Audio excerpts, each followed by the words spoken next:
Bruce Toussaint. Europe 1 matin. L'actualité internationale avec Alexandre Adler. Bonjour Alexandre. Bonjour Bruce. Nous sommes le 4 juillet, fête nationale américaine, et on est pile à 4 mois de l'élection présidentielle américaine.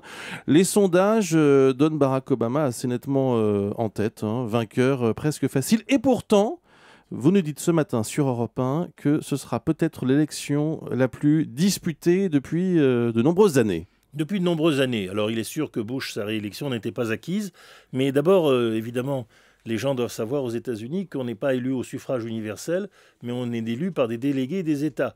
Et donc c'est arrivé à plusieurs reprises, et pas toujours de grande marge, mais on peut être en tête au suffrage universel. C'était arrivé à Al Gore, et battu parce qu'un certain nombre d'États marginaux, comme on dit, ont basculé de l'autre côté. C'est cela que Obama peut craindre, car il est sans doute en tête au suffrage universel, quoi qu'il arrive.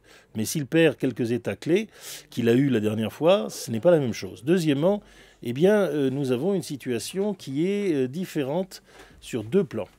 Le premier, ce sont les résultats économiques. Ils sont mauvais, une fois de plus, 0,7% de croissance. C'est pour ça que les Américains craignent tellement un contre-coup européen, mais la création d'emplois est très faible. Voilà, ça va jouer forcément dans la campagne. On dit qu'un président qui hérite d'une situation où le chômage est au-dessus de 8% ne peut pas être réélu.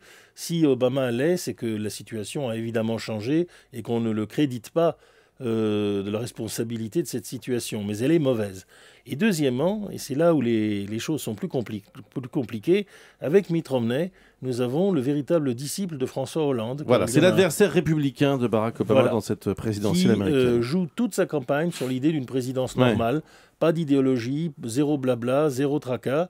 Je m'occupe de vous, je m'occupe des entreprises américaines, et il s'en tient strictement à cette ligne, laissant à d'autres le soin de faire quelques phrases extrêmes.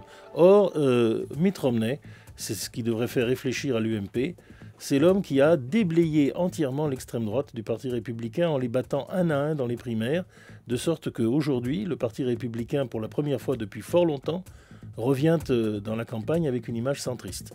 Les situations économiques et la bataille au centre, c'est moins facile pour Obama que précédemment.